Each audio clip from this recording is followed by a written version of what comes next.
Hello, goddesses. How are you? And today we have a beautiful guest, a wonderful goddess from London. She's called Linda Attram, multi-million pound property portfolio. She's a founder of Mothers in Business. She is helping the moms around the globe get in business, confidently find their own identity. She is happily married, a proud mother of 3 precious diamonds, and first dan black belt in the martial art in Taekwondo. Ooh, she is one of a kind. So Linda incorporates the tenets of Taekwondo: courtesy, integrity, perseverance, self-control, and indomitable spirit in training in her personal and business life. Oh, Goddess Linda, welcome to our show, Planet Aphrodite with Meenal. How are you? Oh, I'm absolutely wonderful. Thank you. And thank you so much for inviting me onto your show. Really excited. I'm excited too. All the goddesses are. So, Linda, it's really interesting when I read about you, and we have been friends for a while now.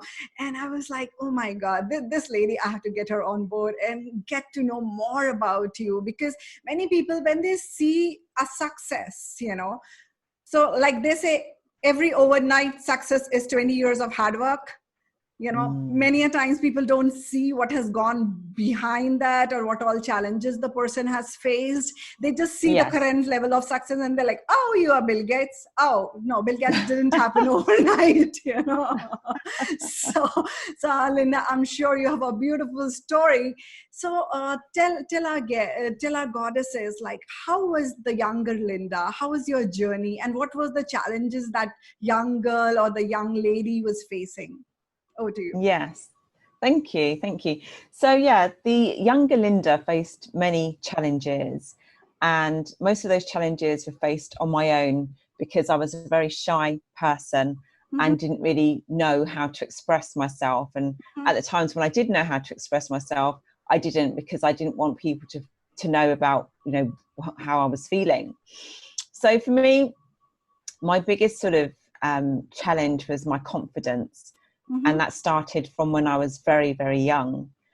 And I would sit on the floor at home, perched on a windowsill, and I'd look through the window, looking at people walking past. I'd look at the way that they were dressed, the way that they walked, if they were driving, what sort of cars they were driving. And I would admire people. But in my head, I was always thinking, how will I ever be that confident? Because as a young child, I had a lot of low self-esteem. I used to think that I was very ugly. I had teeth that don't look like my teeth now. And, as I describe in my book, I say that, or the book that I co-authored, I describe my teeth as going in nautical directions, north, east, south, and west. So, many people compliment me now on my smile and they say how I've got a beautiful smile. But, back then when I was much younger, I would not smile at all. Okay. I'd walk around with my mouth closed, my head down, my eyes down, and not really making much eye contact with people. And that was because I had a lack of self-belief in myself, and I didn't think that I was good enough. And so that was a real major challenge for me growing up as the younger Linda.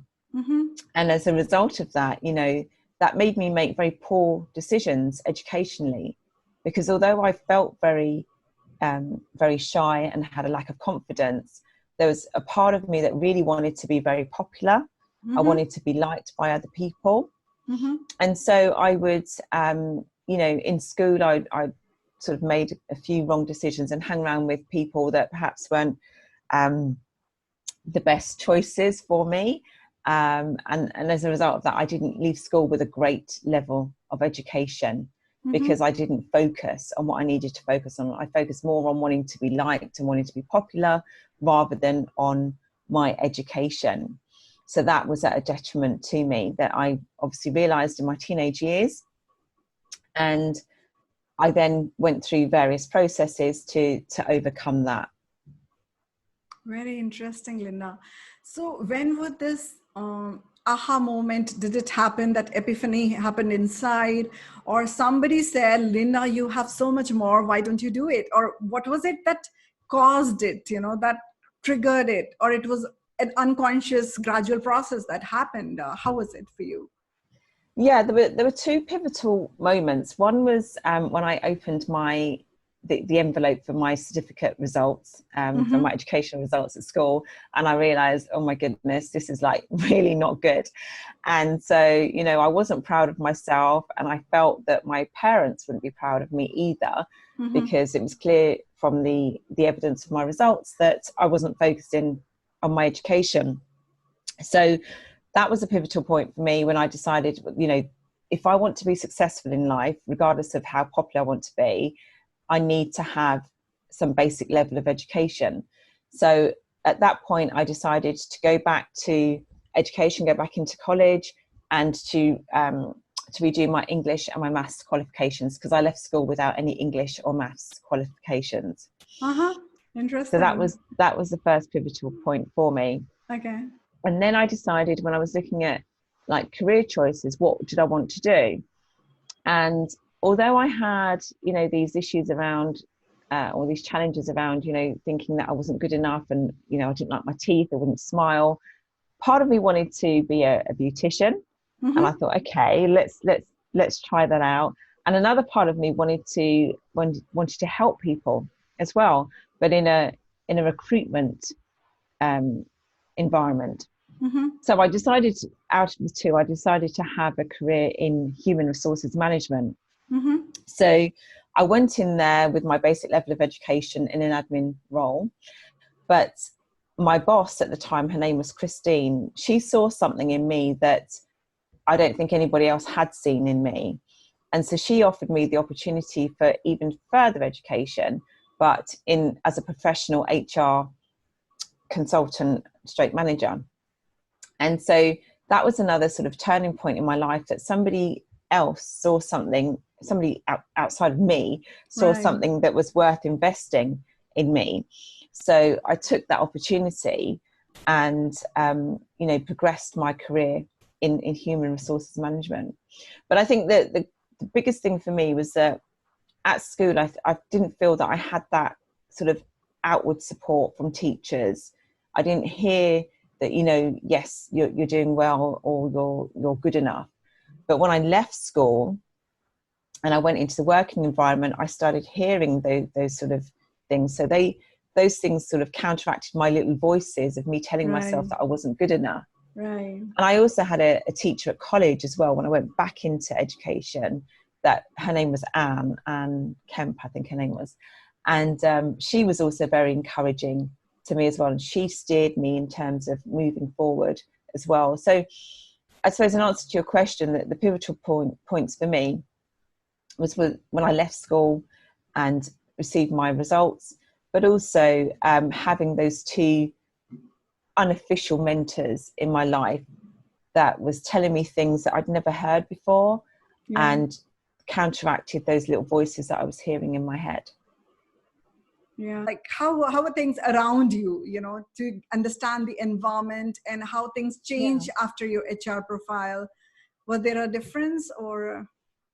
Well, yeah, I mean, there was a clear difference, because things around me when I was going through that particular situation, I didn't openly sort of talk about it.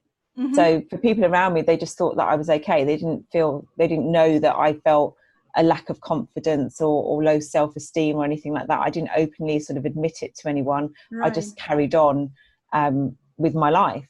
And did you even realize yourself, I'm just cutting you off, did you even realize it yourself, that this is something missing in me, this is not okay, or this is not normal, or you just felt this is me?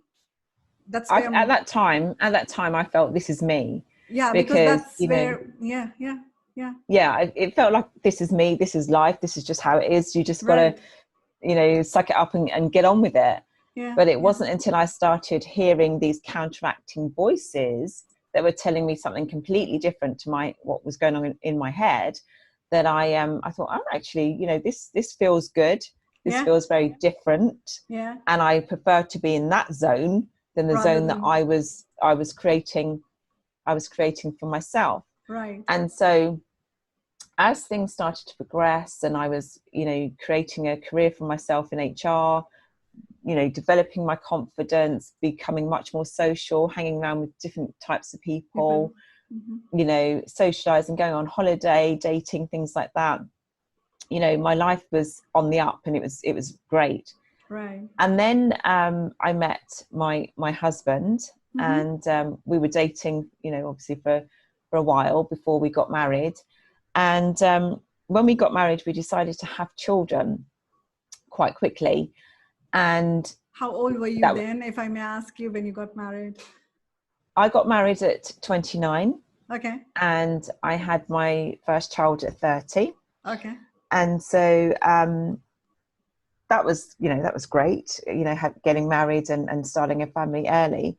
But what I hadn't anticipated was that after having my children, after, the early years of having my children, that I would start to feel that lack of confidence again, which was very, very again came up in your life. Yeah, but in a different way. Right. But it still brought me back to my younger self, which was very frustrating for me, because I'd worked so hard for so many years to build myself up.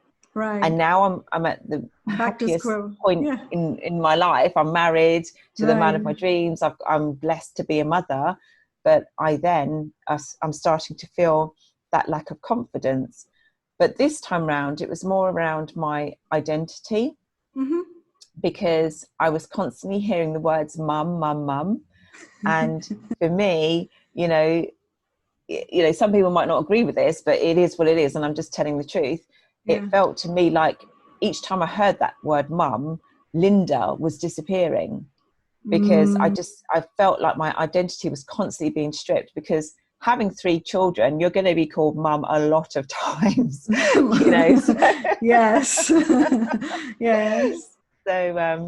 So for me, that was quite challenging, but I also felt guilty, because I thought, for goodness sake, Linda, you're blessed to be a mother. Like, so what if they call you mum? That's what you are. You are, you are a mum.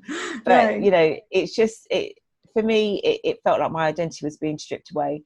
And because I hadn't heard other mothers talk about this, about their feeling like their identity had been stripped away, I thought, oh, it's just me. I never heard my mum talk about it. My mum just got on with it. Yeah. So I just thought, again, Linda, just get on with it. It is what it is. It's part of the package. Yes. But it wasn't until later on I realised that, I wasn't on my own, and that lots of mothers do feel like that, but they don't admit it. They don't speak about it, because they don't want people to think that they're not good enough, or that they're not coping.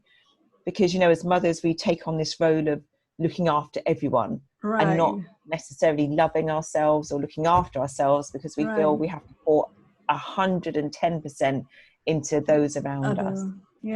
Yeah, that's what planet Aphrodite is. Goddesses take care of themselves, and they pour from a filled cup, not an empty cup. That's what happens, because you keep pouring from an empty cup, and then you're frustrated, you're angry, you're mad. Yes, you get overwhelmed. Yeah. And you're kicking yourself as well, because not doing good enough, because you didn't have the cup filled. How would you pour? Keep pouring. There will be a point. Some people just do that whole life. Some people, like, it just kicks in some point in time. So and so then what happens? First thing I say is awareness, because many people are just not aware that they have this challenge, or they have this inner dialogue going on, Linda, mom, so now once you got aware about it, what did you do about it, Linda? Like, how did you? Well, it took some time for me to sort of come to terms with it, many years, and other things would show up at the same time, in terms of my confidence as well. And it was my husband really that supported me through that process, because although I wouldn't necessarily speak about it, he could see that I was different. And so I was fortunate enough to be around the right sort of circles for personal development. So rather than trying to deal with it on my own, there were certain opportunities that he exposed me to that would help me to look at those inner voices and to help me to become much more confident. So it was through it was through networking and through various processes at different programs that I was able to realize that, you know, the challenges I was going through was about me not loving myself enough and not believing in myself, even going back to, you know, when I was my younger self, and feeling that I wasn't good enough, but having that confidence to, you know, to get over those challenges. Because one of the other things that affected me was people pleasing as well. Oh, this is like rampant. Yes. Yeah. I get you. Yeah. Yeah. And even, you know, even as a younger child, I would always try to please everyone apart Right. from myself, because I felt that, you know, if I pleased everyone, then They people would. would like me, you Right. know, but it, you know, Yeah. I realized, you know, way down the line that, you It know, doesn't it help. doesn't matter. It Right. really does not matter. True. You know, you can please people to the ends of the earth. They will think whatever they want to think about you regardless. Right. But, you know, I had to go through some hard lessons before I realized that. And once I realized that, it was like I allowed myself to be free. Yeah. Yeah. Because I thought it doesn't really matter what people think about me, so long as I am happy within myself, and I'm, you know, I'm comfortable with the decisions that I've made, I'm comfortable with what I stand for, Right. and I go forward with that mission or that vision, then that is all that matters. Yes. Yes. that is all that matters. And you know, Yes. it's easy for me to say that now, but when I was going through that people pleasing stage, and I know people go through this every day of their lives, it's difficult to see that. Yeah. And they often think that the only option is to carry on pleasing others and Yeah. not pleasing yourself, That's and not even, selfish. That's yeah, selfish. yeah, exactly. And not loving yourself. And you know, when we talk about, you know, loving yourself and having that self-love, it's not about, yeah, I'm loving the way I'm looking today. It's about, you know, loving your mind, your Right. emotions, loving what Yeah. you stand for, and being confident Yeah. in that. So it doesn't matter what anyone else says, so long as you Yeah. can stand tall and know what you stand for, and you know what you're here to do, who you're here to serve. That is the key for me. Wonderful, Linda. Here, I just wanted to add something. Like when I see, you accept your good, bad, and ugly. I mean, nobody is perfect, but when we are loving to someone, we are more forgiving to others. But when it comes to us, we are so critical, we are so ruthless, and there are goddesses listening to us, and they are like, I know they are in like rapt attention listening to you. And can you help somebody who is struggling right now, and can you give them a gem of action that they can take, and start there, from progress from there. That's not the end, but they can take that one baby step, and maybe that can create a miracle in their life. Yes. Okay, so everyone is on their own journey, and Right. you know, how I overcame my challenges will be very different to how you overcome yours, and your listeners as well. But Right. one of the things that one of the tools that I use now, because I use my challenges now to create a new business called Mothers in Business, because I understand how mothers feel when they're trying to juggle it between the home and business life. And so all of the things that I've gone through, I use that through my experience to help others. So one of the tools that I would say is to get a photograph of yourself. Mm-hmm. Get a photograph of yourself before you were a mother, or if you're not a mother, at the time when you weren't Felt the feeling the best. way that you're feeling now. And have some nice music in the background, as in like classical, relaxing music. And just look at that picture, just stare at it, and look at that picture and say to yourself, who is that person? What Wow. is she thinking? What is she feeling? What makes her happy? What makes her sad? What makes her proud? What does she stand for? What journey and what challenges has she overcome to be where she is today? And this is one of the processes that I use in my mentoring and also my events as well. And by doing that, you know, we're very good at looking at the here and now, but we often don't look at the journey before us, what we've had to overcome. And when I use that process with my mentees, that brings up a whole host of emotions, but it also enables them to feel proud of where they are now, the journey that they've taken to get to the point where they are now, just to kind of, you know, make today or whatever they're going through right now not feel as bad as it is, because we need to value our journey, value the steps we've taken, value the mistakes that have, you know, turned us into the person that we are today. And like you said before, you know, nothing is perfect. And as mothers, you know, we just love perfection. We want to have the perfect child, the perfect home, make the perfect meal, be the perfect wife, perfect, you know, and it's just not going to happen because, you know, we can do, you know, there are lots of things we can do to help the balance, but we're not going to have pure perfection. And even if we do, it's just for like 5 minutes, and then it, you know, we're back into reality. So, you know, that exercise just helps women, helps mothers just to reflect and think about, you know, it's not as bad as it may feel right now.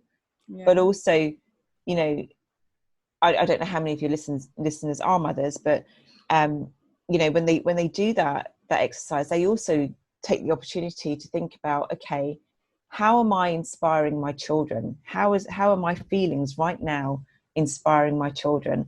Am I inspiring them for good, or am I inspiring them to become negative and to have the same feelings that I'm feeling? Do I want my kids to go through these feelings that they're going through? Although they may well do, because it's part of life, but am I going to inspire them to look at other tools that can help those challenges just feel like I'm more in control of my emotions?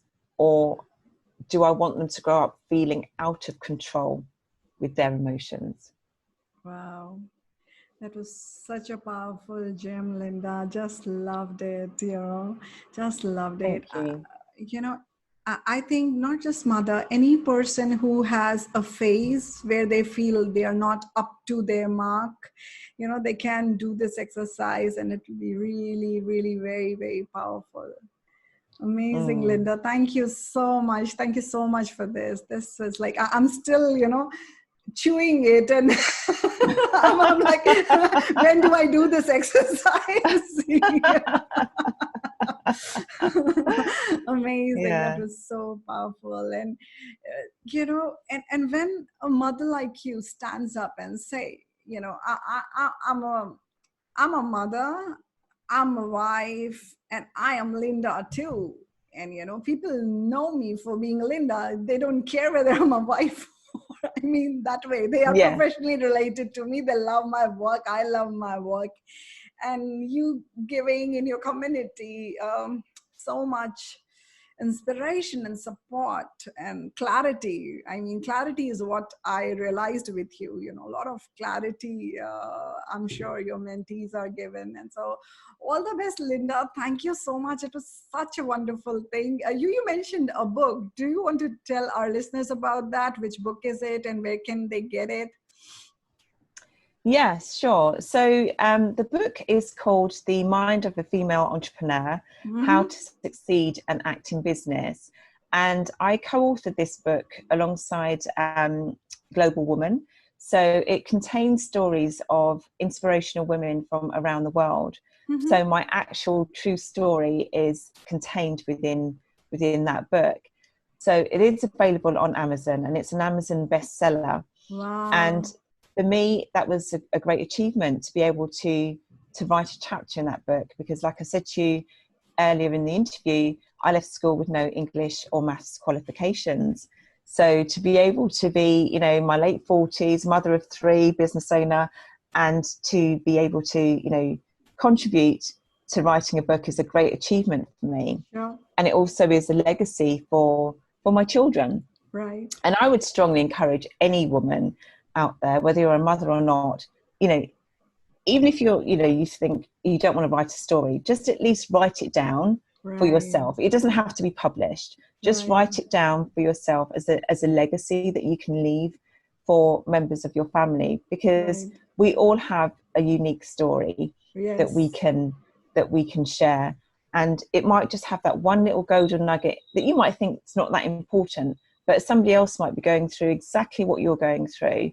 And through your story, you can help to inspire and to empower them as well.